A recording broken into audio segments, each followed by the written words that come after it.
Hello students, my name is Panchayat Singh and today we are going to discuss the reading from Cambridge Book 5, Test 2, Passage 1, and the name of the passage is Bakelite. And remember one thing, that I'm not going to discuss any of the reading tricks in this reading, and it's just a normal discussion. Let's go with the reading. Thank you. Okay, let's start with the first question of this para, and that is this is Phillips and one word only. So instruction को बहुत अच्छी तरह से देख लीजिएगा. उसके बाद चलो पहले क्वेश्चन से स्टार्ट करते हैं. Some plastics behave in a similar way to candle wax, ठीक है, in that they melt under heat and can be moulded into new form. ठीक है, लाइक वैक्स जो हमारी जैसे हमारी मोमबत्तियाँ होती हैं, तो बिल्कुल उन्हीं की तरह ये बिहेव करता है. इन्होंने इस तरीके से लिखा. सो आंसर कैंडल वैक्स है. We need to find it. Okay, this is in first page, second para, fourth line, जहाँ पे लिखा है some are thermoplastic. ये कुछ thermoplastics हैं, which means that like candle wax की ही तरह they melt when heated and can be reshaped. So ये चीज़ें हमें वहाँ पे given थी, तो हमने उन चीज़ों को देख के, ठीक है, इसका आंसर लगाया कि कौन उसकी तरह बिहेव कर रहा है. ठीक है, बिल्कुल कैंडल वैक्स की तरह बिहेव कर रहा है. कौन? थर्मोप्लास्टिक. ओके, आई होप आपको समझ में आ गया होगा. Okay, move on to the second question. Bakelite was unique because it was the first material to be both entirely synthetic in origin and thermosetting. Okay, Bakelite क्या है? Unique है, और वो it was the first material था जो उस समय के हिसाब से, अब बोथ एंटायरली जो सिंथेटिक था ओरिजिन में एंड थर्मोसेटिंग दोनों थी उसकी. Okay, so this is in the same para which we discussed, ठीक है, अर्लियर. एंड फिफ्थ लाइन, ठीक है, और लास्ट थ्री लाइन्स यहाँ पे लिखा है अदर्स आर थर्मोसेटिंग. ठीक है, like eggs they cannot revert to their original viscous state. जो थर्मोसेटिंग थे, जो था वो क्या था, एग्स की तरह थे, वो अपनी ओरिजिनल स्टेट में नहीं जा पाते थे. ओरिजिनल स्टेट क्या थी? विस्कस थी. And the shape is thus fixed for ever. उनकी शेप फिक्स्ड हो जाती थी. But Bakelite had the distinction of being first totally synthetic thermosetting plastic. ये क्या था? बिल्कुल थर्मोसेटिंग प्लास्टिक था और सिंथेटिक था. ठीक है, फर्स्ट था. तो यही चीज़ हमें वहाँ पे पूछा गया था कि ये फर्स्ट था. लिखा तो भी बोथ एंटायरली इन ओरिजिन, यहाँ पे लिखा फर्स्ट मटेरियल. सो सिंथेटिक आंसर है. Okay, next one. There were several reasons for the research into plastic in the 19th century, and among them the great advances that had been made in the field of chemistry. तो कहा कि 19th century में ऐसी कौन सी domain थी या subject था जिसमें ज़्यादा एडवांसेस आई थी, तो वो था केमिस्ट्री, जो कि गिवन हमारा answer. And the search for alternatives to natural resources like ivory. तो वो क्या था, वो मतलब ऑल्टरनेटिव्स भी थे, उसका मतलब ढूंढ रहे थे वो आइवरी का. आइवरी वो सींग को कहते हैं, कुछ वो होता है जैसे हाथी का सींग हो गया और जानवरों के सींग हो गए. आप गूगल कर सकते हो, तो आपको वहाँ पे इमेजेस मिल जाएंगी उससे रिलेटेड. ओके, सो जो ये है, ये फर्स्ट पेज के थर्ड पैरे में फर्स्ट लाइन से गिवन है, जहाँ पे लिखा था history of today's plastics begins with the discovery of a series of semi synthetic thermoplastic materials in the mid 19th century, जो कि हमें गिवन है. ठीक है, यहाँ पे देख सकते हो, ये लिखा है मिड 19th सेंचुरी के बीच में ये बात हुई थी. ठीक है, और उसके बाद हम आगे का ढूंढ रहे हैं और इन्फॉर्मेशन ढूंढ रहे हैं. The impetus behind the development of these early plastics was generated by a number of factors. वो कौन से थे? immense technology, progress in domain of chemistry, जो कि सब्जेक्ट था जो केमिस्ट्री, उसमें जो प्रोग्रेस हो रही थी वो हमारा आंसर है, जो कि हमें ढूंढ के लगाना था. ये लिखा केमिस्ट्री. एंड जो वो बाद में लिखा नेचुरल रिसोर्सेज लाइक आइवरी, वो उनका ऑल्टरनेटिव था जो यहाँ पे लिखा हुआ है, बताया हुआ. Coupled with wider cultural changes and the pragmatic need to find acceptable substitutes. तो ऑल्टरनेटिव्स क्या थे? जो ये थे एक्सेप्टेबल सब्सिट्यूट्स थे for dwindling supplies of luxury materials such as tortoise shell and ivory. Ivory का सींग, tortoise shell आप समझ सकते हो, कछुए का जो ऊपर का शेल होता है उसको बोलते हैं. Okay, let's move on to the fourth one. Okay, this is also one word only. ठीक है, this is kind of a process chart or flow chart. ठीक है, we need to find the answers. And the production of Bakelite, इसमें क्या है कि दो चीज़ों को मिलाया, फिनोल और फॉर्मेल्डिहाइड, जो हमें इन दोनों चीज़ों को ढूंढना है क्योंकि की वर्ड्स हैं. एंड कंबाइन अंडर वैक्यूम पहला प्रोसेस, उसका स्टेज 1 रेजिन, उससे स्टेज 1 में रेजिन बना एक, और उसे हम क्या कहते हैं, उसका नाम था नोवेलैक।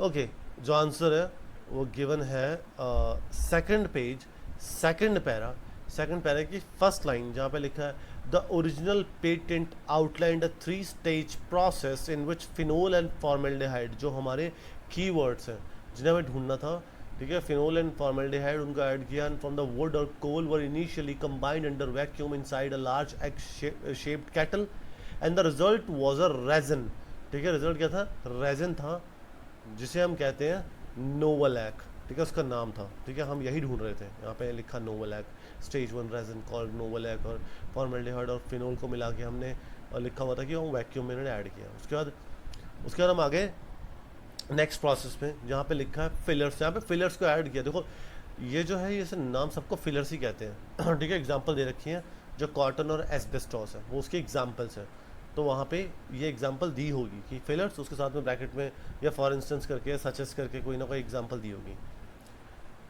Okay, and this is in second page, second para, fifth line से स्टार्ट कर लो। यहाँ पे लिखा other substances were then introduced and including fillers जो है उसकी एग्जांपल है वो क्या क्या है, वुड फ्लोर, एस्बेस्टॉस और cotton, and which increases strength and moisture resistance, ठीक है, मॉइस्चर रेसिस्टेंस बढ़ाता है और स्ट्रेंथ बढ़ाता है। सो आंसर क्या है, आंसर फिलर्स है, ठीक है, फिलर्स आंसर है। एग्जांपल्स क्या थी, एस्बेस्टॉस और कॉटन, जो कि वहाँ पे गिवन थी। So answer fillers.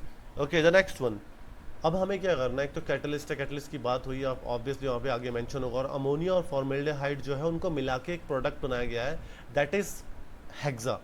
सो हमें इन दोनों को ढूंढना, अगर ये मिल गया तो हेक्सा भी मिल जाएगा, और या तो मतलब यही दोनों को ढूंढना होगा।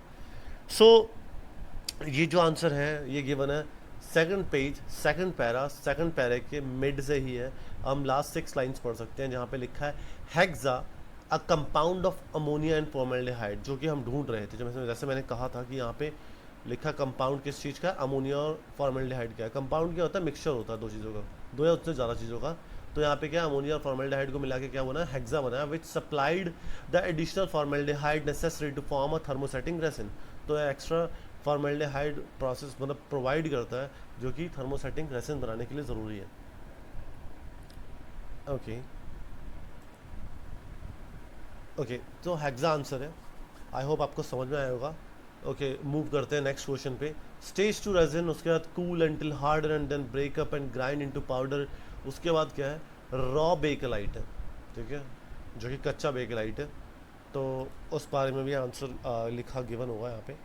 और ये जो है आपका सेम पैरा, ठीक है, सेकंड पेज, सेकंड पैरा की हम लास्ट 5 लाइंस पढ़ेंगे, जहाँ पे लिखा है this resin was then left to cool and then harden and ground up, second time उसे दोबारा ग्राइंड किया गया है, ठीक है, ग्राइंड किया गया था, सॉरी, अंडर रिजल्टिंग ग्रैनुलर, जो ग्रैनुलर पाउडर बना है उसे हम क्या कहते हैं, रॉ बेकलाइट है।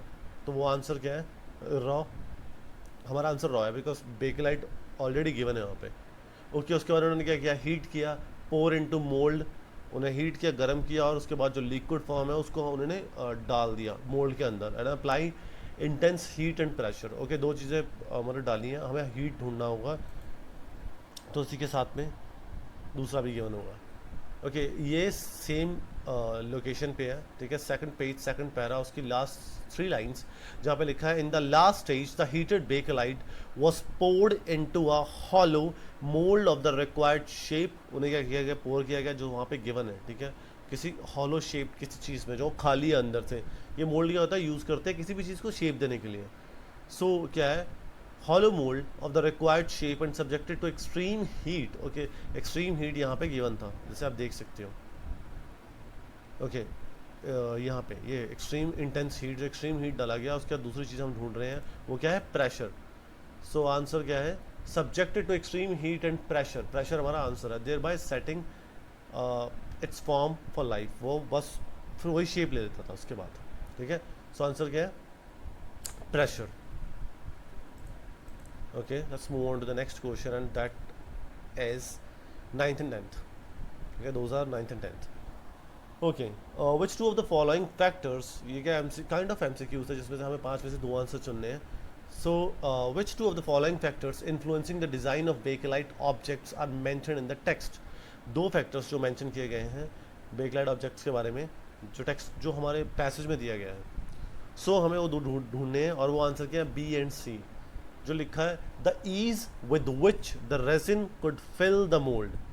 ठीक है, इसमें क्या है, ईज है, जिस हिसाब से मतलब उसे रेजिन को डाला जाता है किसमें, मोल्ड के अंदर फिल किया जाता है. तो वो ईज है, इट सिंपली मीन्स दैट उसे ऐसी शेप दी गई है या ऐसे फॉर्म दी गई है जिससे कि वो जो मोल्ड में जाके आसानी से घुस सके. सो ये जो आंसर आपका गिवन है, ये सेकंड पेज थर्ड पैरे की अगर आप मिडल से देखोगे, फिफ्थ लाइन से, जहाँ पे लिखा है moulds had to be carefully design so that the molten Bakelite would flow evenly. उसे इस तरह से डिज़ाइन किया जाता है ताकि जो मोल्टन बेकलाइट है वो फ्लो कर सके इवनली. इवन मतलब सभी जगह पे वो बराबर से फिल हो सके, जिसे हम कहते हैं ईज विद विच वो फिल हो सके. And completely into the mould, ताकि मोल्ड के हर हिस्से को भर सके अच्छी तरह से, फिर ये अच्छी शेप ले पाएगा. तो आंसर क्या है, यहीं से ही है. Mould had to be carefully design so that the molten Bakelite क्या है वो फ्लो कर सके इवनली हर जगह पे और उसे मोल्ड को अच्छी तरह से फिल कर सके. ठीक है, सो आंसर क्या है इसका, ये बी है जो आंसर यहाँ पे गिवन है, the ease with which the resin could fill the mould. And the next one is C, the facility with which the object could be remove from the mould. अब इसमें क्या facility की बात की गई है जिससे कि ऑब्जेक्ट को उसमें से बाहर निकाला जा सके.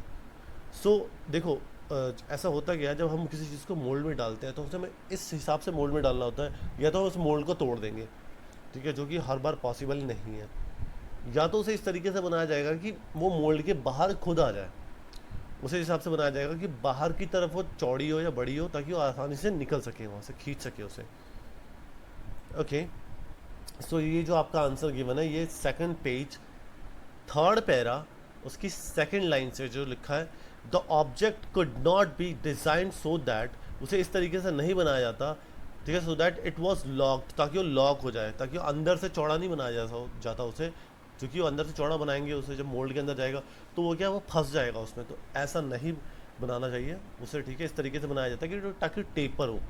ठीक है, so locked into the mould and therefore difficult to extract, ताकि उसे निकालने में मुश्किल हो. And a common general rule क्या कहता है, was that the objects should be tapered towards the deepest part of the mould. तो उसे टेपर बनाया जाता है डीपेस्ट पार्ट की तरफ, तो वो क्या होता है, पीछे से ज़्यादा चौड़ा नहीं होता ताकि आसानी से निकल सके. And if necessary the product was moulded in separate pieces. So क्या है, अगर ज़रूरत पड़े तो उन्हें मोल्ड किया जाता है अलग अलग पीसेस में, ताकि उसे निकालना करना बनाना आसान हो. Okay, next part, and that is 11 to 13, true false not given. Okay, 11th question, modern day plastic preparation is based on the same principle, ठीक है, एज दैट पेटेंटेड इन 1907. तो हम क्या कहते हैं, वो जो मॉडर्न डे प्लास्टिक प्रिपरेशन है वो क्या है, बिल्कुल सेम है जो कि मॉडर्न डे प्लास्टिक प्रिपरेशन की तरह ही है, मतलब जो 1907 में स्टार्ट हुआ था वही है प्रोसेस, एंड है भी वही. ये जो गिवन है ये सेकंड पेज पे फर्स्ट पैरा की फर्स्ट लाइन से, ये जहाँ पे लिखा है, on 13 July 1907 Baekeland took this it's his famous took out his famous patent describing this preparation, the essential feature which are still in use today. वो ऐसा फीचर, वो ऐसे तरीके को यूज़ कर रहा था, उसने पेटेंट कर लिया था कि जो आज भी यूज़ हो रहा है, जो उसने 1907 में किया था. तो आंसर क्या है, true. 12th, Bakelite was immediately welcomed as a practical and versatile material. So Bakelite को इन्होंने क्या ना एक दिन से ही अपना लिया था, ठीक है, उसे उसके प्रैक्टिकल और वर्सटाइल मटेरियल है उसकी तरह उसे अपना लिया था. ऐसा कुछ नहीं हुआ था, उन्होंने नहीं अपनाया था उससे. ठीक है, ये जो है आपके लास्ट पैरे की फर्स्ट लाइन से ये जहाँ पे लिखा, Baekeland's invention although treated with disdain in its early years. उसे डिसडेन मतलब ट्रीट किया गया था. डिसडेन का मतलब होता है जिसको हम ऐसा समझते हैं कि जो वर्दी नहीं है, कंसीडर करने लायक भी नहीं है वो, उसे हम मतलब सोचते नहीं है कि इसे हमें मतलब ध्यान में भी लेके आना चाहिए, तो ऐसे उसे ट्रीट किया गया था. तो ठीक है, एक्सेप्ट नहीं किया गया था तो शुरू में. सो आंसर क्या है, फॉल्स है, बिकॉज ये कह रहे हैं इमीडिएटली वेलकम किया गया था उसे. 13th, Bakelite was only available in a limited range of colours. तो यहाँ पे क्या कह रहा है कि बेकलाइट जो है वो अवेलेबल है लिमिटेड रेंज ऑफ कलर्स में, ऐसा कुछ नहीं है। ठीक है, लिमिटेड सॉरी हाँ लिमिटेड रेंज ऑफ कलर्स में जो लिखा है, यहाँ पे लिखा कि बहुत कम रेंज ऑफ कलर्स हैं, बट वहाँ पे क्या लिखा है जो गिवन है वो है लास्ट पैरा में, लास्ट पैरा की 6 लाइन आप पढ़ोगे तो वहाँ पे लिखा है and consumers everywhere relished its dazzling array of shades. So उसमें क्या है, बहुत सारे कलर्स हैं, array of shades, different types of shades हैं, ठीक है, dazzling मतलब बहुत अच्छे शेड्स उसमें मौजूद हैं। सो गाइज आई होप आपको ये समझ में आया होगा। अगर आपको समझ में आया तो प्लीज़ कमेंट कीजिएगा, लाइक कीजिएगा, शेयर कीजिएगा। Thank you.